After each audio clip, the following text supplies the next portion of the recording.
Chapter 3 Otaku. Tokyo has many towers. There's one specific building, Tokyo Tower, which is a replica of Paris's Eiffel Tower. Created in 1958 to symbolize Japan's post war growth, the tower cost nearly 3 billion yen and was painted burnt orange and eggshell white. It is also a few inches taller than Gustave Eiffel's original tower. Tokyo is filled with towers, and together they create a startling skyline. Individually, they are mostly unexceptional, mundane buildings that sell commonplace goods like groceries, electronics, and books. In Japan Unbound, John Nathan explains why modern day Tokyo grows tall, not out. He says, in 1986, the value of Tokyo's real estate doubled, and doubled again in 1987. In September of that year, 100 square feet in the downtown Ginza was selling for $1 million. By mid 1988, the value of Japanese real estate will be worth 5 times that of the United States. 7-story high buildings are not unusual. You explore one floor, which is the size of a decent American kitchen, climb the thin steps, parting your way through the ever present crowds, and begin exploring the next floor.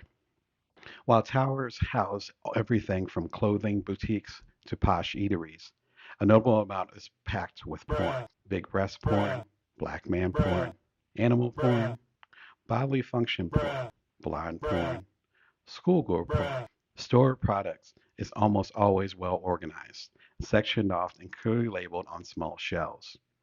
There's usually a separate rack up front dedicated to pornographic video games. Adult stores generally focus on magazines and movies, not games. But fans of interactive porn wouldn't go to a tower of porn to get their games anyway. From the time I arrived there, I remember the only mainstream PC games being sold in shops were on one rack, like the PC translation of Final Fantasy VII or Diablo, and the other 90% were sex games, said Chris Kohler, author of Power Up: How Japanese Video Games Gave the World Extra Life. They started making erotic games pretty much as soon as they figured out how to make games. The first well known pornographic title in Japan was 1983's Nightlife, a good year after the notorious Custer's Revenge was released in America. Koei, an upstart game publisher, released it for the Fujitsu FM7 home computer. The back cover featured 2 outline figures in 6 positions: 69, doggy style, floor, doggy style, table, on the knees, missionary, and a complex spooning angle. A rhythm method calculator and a sex diary were included. Nightlife became Koei's first hit. The company followed up with another title, one that loosely translates into, quote, the tempting housewife next door. Koei pulled out of the virtual sex market early, later making a name for itself with historically accurate Japanese war simulation games. Following Koei's lead into the so-called romantic educational tool, publishers began making erotic games with a traditional spin. Several popular arcade games updated Mahjong, the ancient tile game. A coy virtual vixen would lie in the background as you, her opponent, decided which tiles to remove. Based on your table skill, she will start to disrobe. Adult Mahjong and card-based games filled the average Tokyo arcade, rows of erotic entertainment blended with ancient diversions. The biggest bridge between classic and modern entertainment, however, would be through a century-old business in rural Japan. In 1889, artist Fujiro Yamamuchi started a small craft company, Nintendo Kumpai. He specialized in making playing cards called Hanafuda, or flower cards. Yamuchi's son made a modest living, enough to take care of his family, but his business blossomed when a neighborhood organization took an interest in his product. In the absence of horse or dog racing or sports pools, the Yakuza, Japan's equivalent of the mafia, operated high-stakes games of Hanafudo in casino-like parlors. Nintendo profited handsomely since professional players would begin each new game with a fresh deck, discarding the old one. David Sheff writes in Game Over, Nintendo's battle to dominate video games. Nintendo would expand into other forms of entertainment, focusing on electronic goods as computers became more affordable.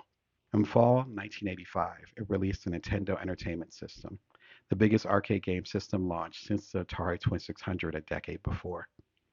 The NES included two games, two controllers, and two accessories: a red plastic gun called the Zapper, and a foot-high midriff twisting machine called ROB, or Rob, the robot.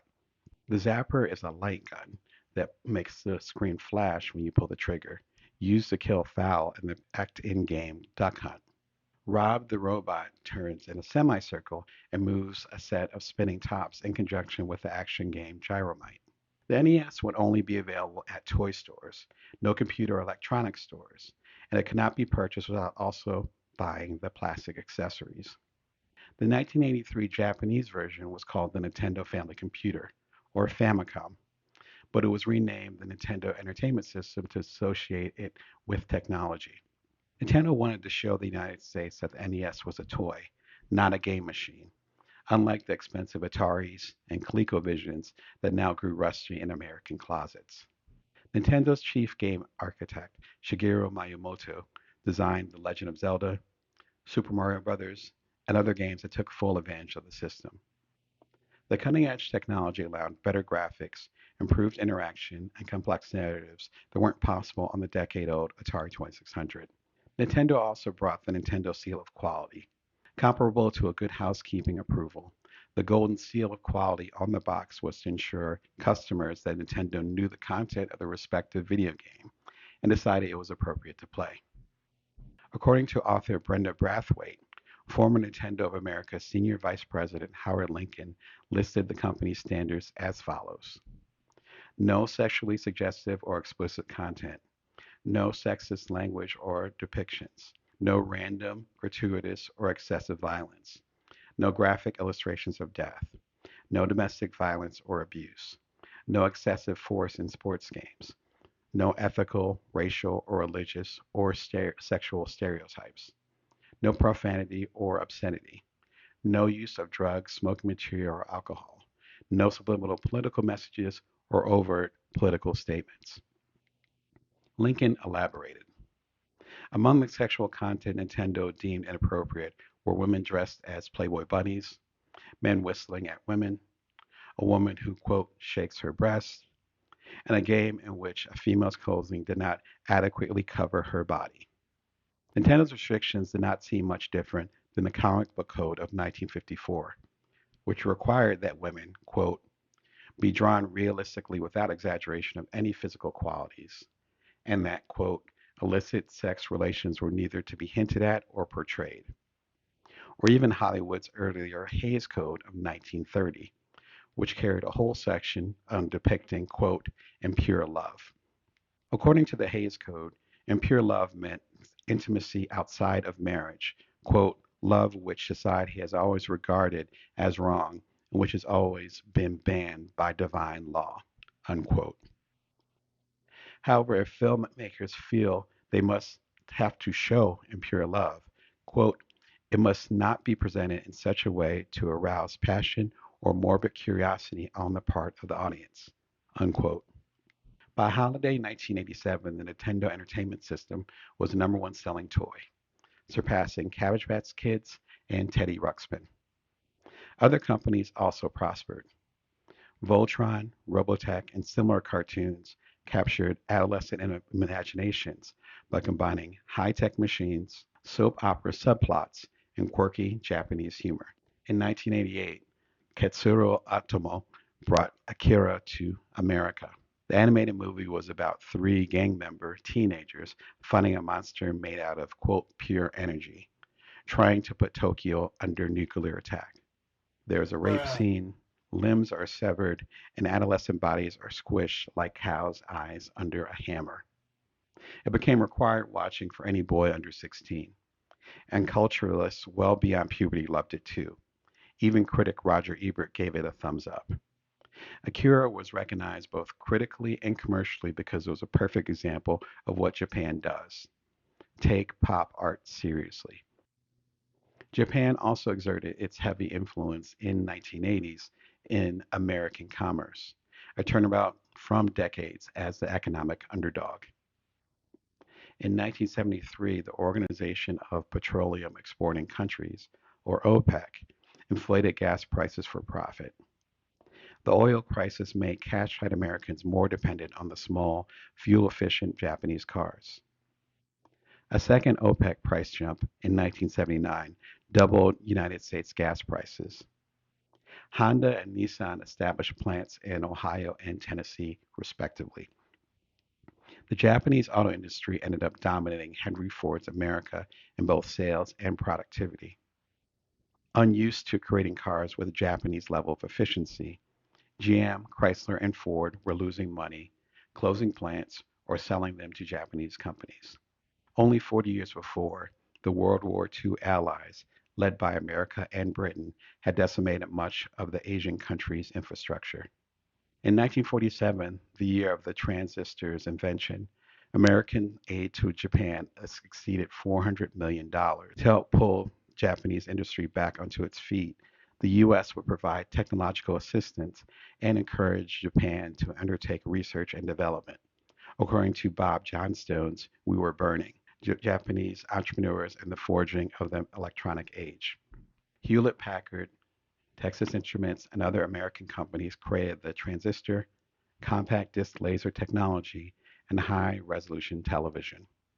Nearly all the technical research was licensed, if not outright given to the Japanese. Johnstone cites various political and economic reasons for this. He says, there was, however, still another reason why U.S. concerns were prepared to transfer their technology to Japan so blithely. Simply, in their wildest dreams, the Americans could never imagine that the Japanese would catch up to them so quickly. Started by cocksure American entrepreneur Nolan Bushnell, Atari had managed to exile its founder and lose billions during the 1983 video game crash, and is now looking for an Atari 2600 follow-up to fight Nintendo.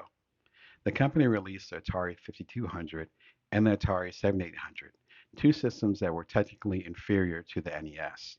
Neither sold well. At the arcades, Japanese company Capcom released Final Fight, a mindless yet addictive combat game that established a side-scrolling fighter genre that would dominate arcades for the next 5 years.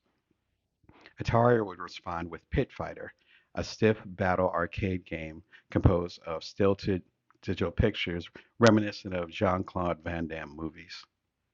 Capcom again replied with Street Fighter II: The World Warrior, which became the most imitated one-on-one fighting game in arcade history. Unlike the 1970s, Atari didn't have hit arcade games to draw customers to its home systems, and third-party companies like Capcom and Konami decided to bring their games to Nintendo instead. Atari lost a foothold both at home and at the arcade, and there was no other American company qualified to take the lead.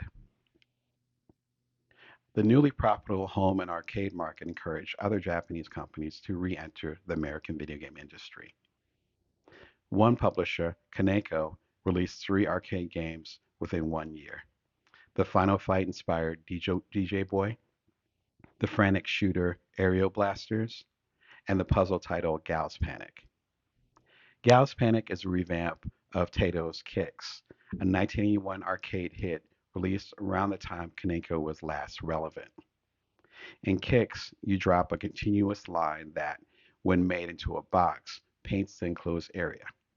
The goal was to paint 75% of the screen while avoiding 2 enemies, a spinning electric wand and a set of sparks walking along the box borders. You are only vulnerable to the wand's attacks when out painting, but are exposed to the sparks when sitting on the wall. You have to keep moving. Kick's basic graphics and electronic fluorescent backgrounds made the game more Tron than Miss Pac-Man, giving it a nerdy glow. Arcade games have an attract mode, a demo that repeats when people aren't playing. The attract mode for Gal's Panic began with purple, red, and orange bubbles rising to the top of the screen and popping out the spell GALSPANIC in irregular letters. A spinning pink blow flies under the game's title, and a chipper Japanese woman says, "Good luck," calling passerbys to deposit a coin. Once the game starts, the first thing you notice is Gal Select in big rainbow letters above 6 Japanese profiles. They have relatively chubby, round faces and seem to still be working off puberty. There is smiling Marina in a stylish haircut and bedazzled earrings. There's dour Emi with a serious face packing a strained smile, and 4 other women. The game has 3 rounds. In the first area, a fast moving spider spits tiny arachnids and webs to slow you down. The second area has a very fast moving fireball shooting little killer flames. The final area has a ridiculously fast pyramid, capable of splitting itself into a dozen separate pieces, all bouncing off into different directions. In the background, underneath the chaos, is a cartoon silhouette of a woman you selected. She is fully clothed during the first round, in her underwear during the second round, and completely nude in the final round. Successfully creating boxes over the body reveals her skin. Making boxes over a body also requires energy, which is tracked by an on screen meter. Hit a certain low point, and the curvy silhouette will turn into a random picture, which could be, among other things, a blue female bear wearing red lipstick or a bloody figure that resembles the Pinhead character from Hellraiser. To win the round and see the woman, you have to make boxes in the area around her silhouette, which adds energy until the meter is long enough to complete the act. The women give encouragement. You and I are going to have fun. And good. Unbox vagina, breast, or belly button in the final round, and you receive more colorful commentary. Ooh, good. Ayami might say in a muffled voice, as if she's speaking with her face in a soft pillow. If you manage to uncover 80% of her body, a visual round of claps appears and a long note of striptease music plays. The cartoon representation of the woman is star swiped away and replaced with a photo of a real model. She is usually kneeling or bending down to the floor. She looks younger than the cartoon drawing. The model squeaks one last thing: touch my body. Or perhaps, hold me. And the game returns to the Gal Select menu. Gal's Panic was an American sleeper hit in 1990, but in Japan it fit well with the erotic mahjong games and the card games genre. Kaneko made at least 6 sequels. In America, none were as popular as the original, which is enough of a moneymaker that it can be still found in modern American arcades, albeit in a dark corner. Regular kicks wills the player into doing things within the context of the game. You want to create tiny boxes. For some reason, you think, oh my God, I can do this huge box and I can get all this area. And of course, you get hit by the enemy and die, says Power Up author Kohler. For Gal's Panic, it's even more intense because of what's under there. It is all the more reason for the player to act like a total idiot, waste his 100 yen, and play it yet again. Another notable sexual arcade game in Japan would be from Taft Systems, a Korean company. On Boigang, the unit's top half has a usual TV screen, but the bottom half has a bottom, a person's behind and legs, slightly bent as if they're picking something up. He or she is wearing tight jeans. The mannequin makes it look like someone is halfway inside the arcade machine, perhaps trying to repair a loose nut. Next to the butt is a large, removable plastic finger. Boingang Boingang translates into spankum in English, but the game is actually an anal penetration simulator, hence the plastic finger as opposed to a hand, and the drawings of whipped, multicolored flying poo on its marquee.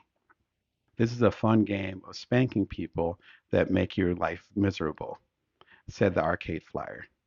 When you spank the character that you choose to punish, the face expression of the character will change as they scream and twitch in pain.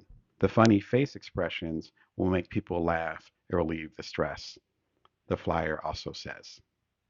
It lists 8 characters you can make scream and twitch in pain: an ex girlfriend, an ex boyfriend, a gangster, a mother in law, a gold digger, a prostitute, a child molester, and a con artist.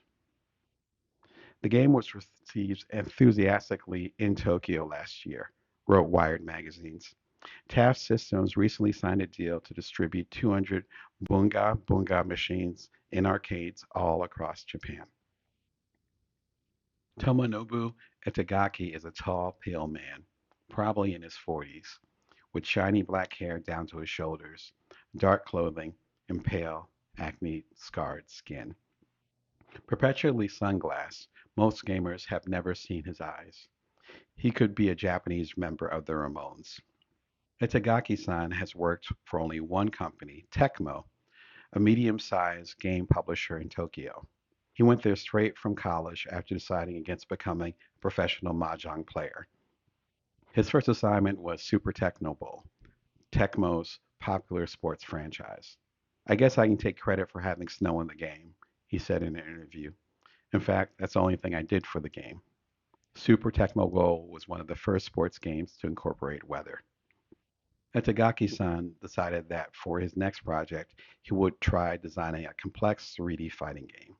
He called it Dead or Alive, not for the game's deadly martial arts, but because Tecmo was in financial trouble. It needed a hit or it was going under. Game designer Hironobu Sakaguchi named Square's legendary adventure series Final Fantasy for the same reason. Dead or Alive was a hit. The 1996 brawler had colorful 3D environments and visuals that pushed the respective platforms, the Sony PlayStation and the Sega Saturn, to previously unknown heights. It also did well in arcades worldwide.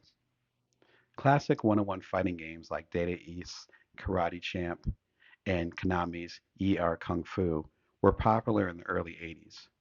But Tagaki-san's title joined an arcade resurgence led by Capcom's Street Fighter, Sega's Virtua Fighter, Midway's Mortal Kombat, and Namco's Tekken. By the time Dead Alive 2 arrived in 1999, Itagaki-san openly gave his opinion of the competition.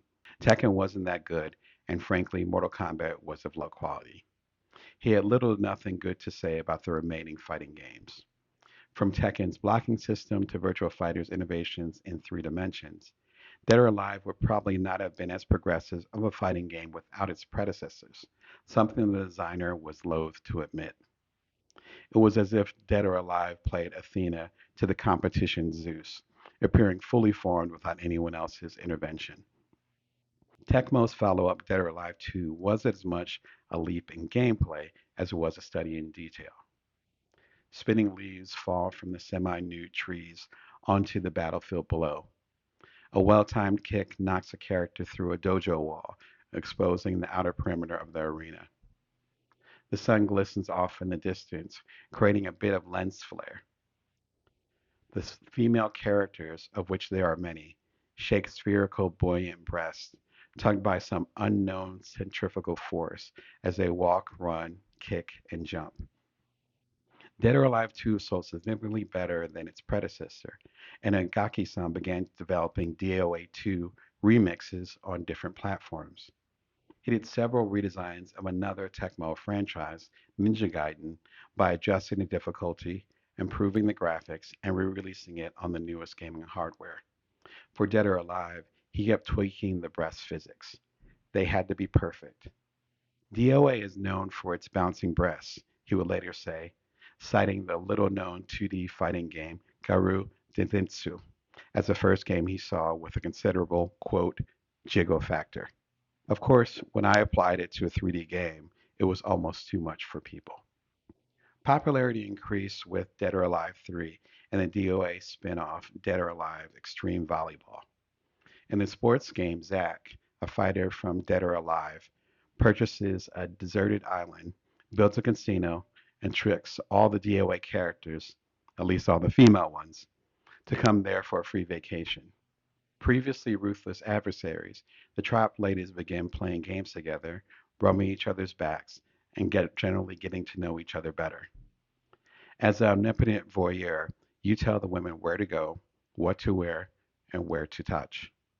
There is an occasional volleyball match to earn extra points, which in turn can be spent on buying more outfits for the women.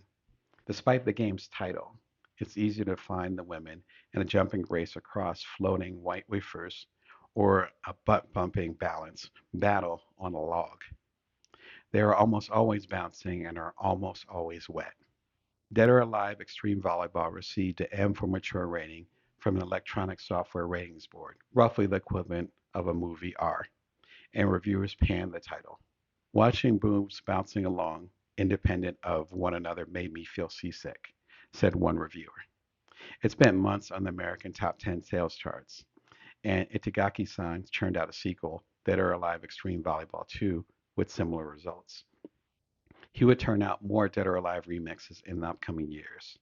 He would also be sued by a female coworker for allegedly groping and forcibly French kissing her during a shared after-work cab ride. In Japan, Tecmo began selling dozens, if not hundreds, of different Dead or Alive porcelain figures. One character, a young, buxom brunette, wears a slim black bikini and leans back, playfully spread eagle on a water raft from Dead or Alive Extreme Volleyball. The popular Japanese importer J-List sold it for around $83. In one post, the video game website Kotaku listed the newest Japanese Dead or Alive products, including a real woman's bikini emblazoned with the characters, a bendable doll, and a life-size, quote, body pillow of a lead character. The final item shown was a mouse pad with two raised lumps. In case you're not sure how to use the mouse pad, the folks at Chest Rest, who made them, have included some basic do's and don'ts. Do place your wrists between Kasumi's well-endowed breasts. Don't hug them and then fall in love with Kasumi's breast. Don't even think about placing your breast near your crotch and then pumping your arm in the air while shouting, woo, woo, woo. Kotaku titled the post, Play with Kasumi's breast for $25. It later noted, just because Dead or Alive Extreme 2 didn't exactly set the world on fire, it doesn't mean its game's goods can't. And some will argue that the series is now produced to sell to certain segments of the population lifestyle character pillows. Dead or Alive Extreme Volleyball fits into the Japanese game genre called Bishuro, or Pretty Girl. The goal is to pleasure or have fun with women in the game. The genre could also be called hentai. Megatech's 1992 PC adventure Cobra Mission was the first major Bishuro title to come to America. You play J.R. Knight, a detective searching for missing women in the shadier parts of Florida. It has a top-down view, not unlike Pac-Man, and the characters, including your handsome gumshoe, are short and stocky.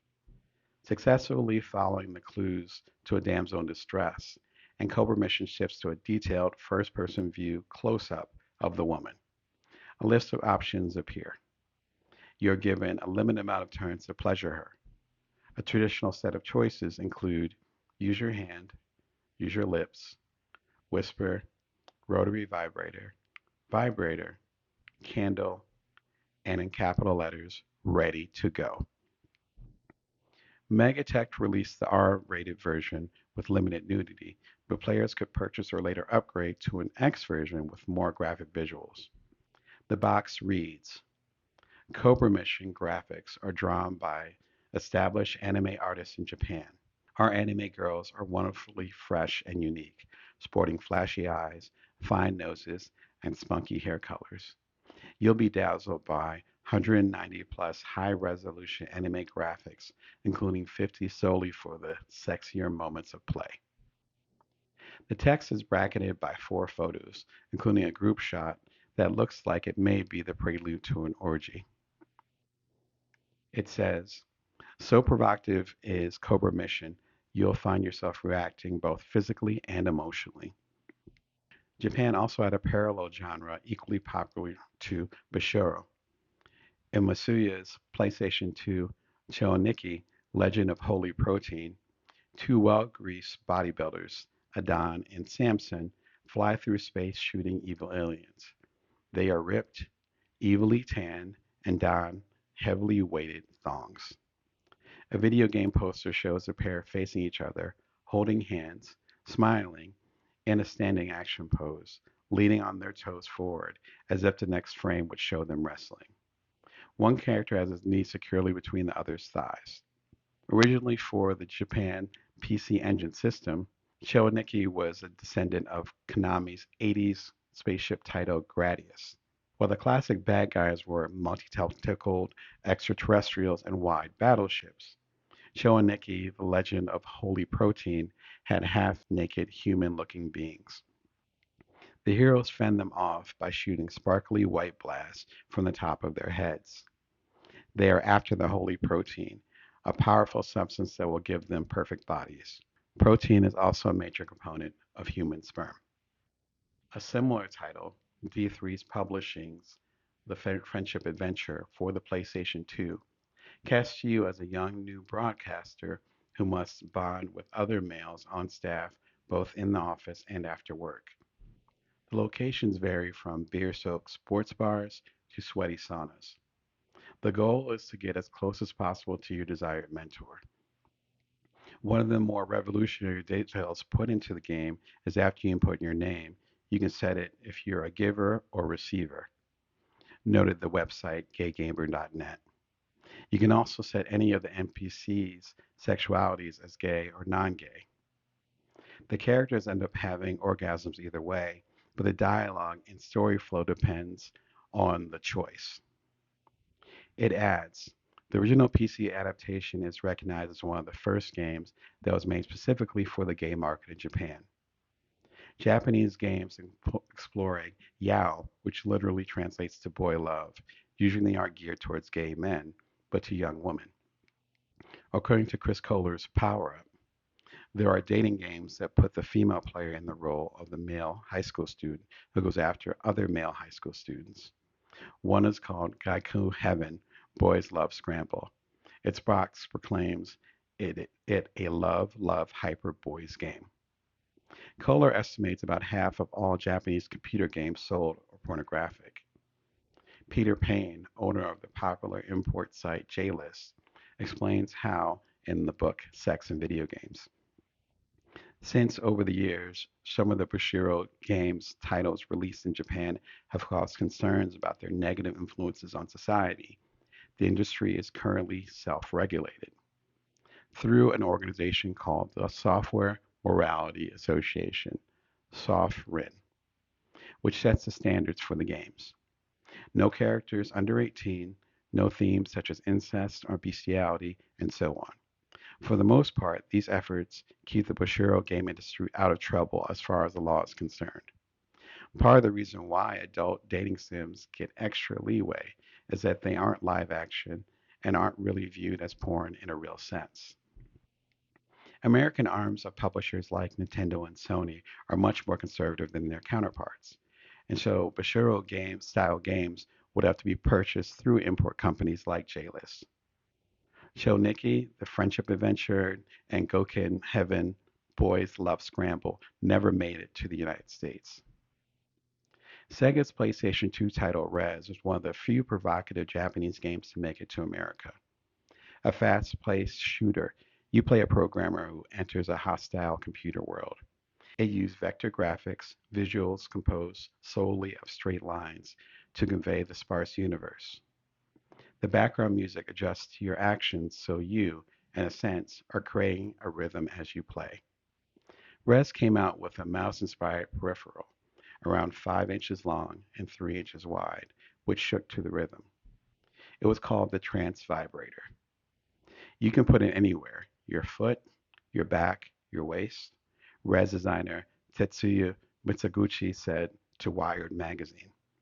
It's up to our consumers' imagination.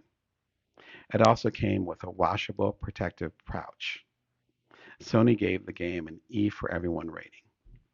Sega never admitted it, but Rez utilized teledildonics, a new field where heavily automated vibrators and other machines are used in a directly sexual manner. Similarly inspired, Kyle Machulis of the sex and tech website Slashdong created a vibrating dildo and butt plug that connected directly to the Microsoft Xbox system. It will be called the Sexbox. However, Sega's Rez was the first major video game to feature teledildonics.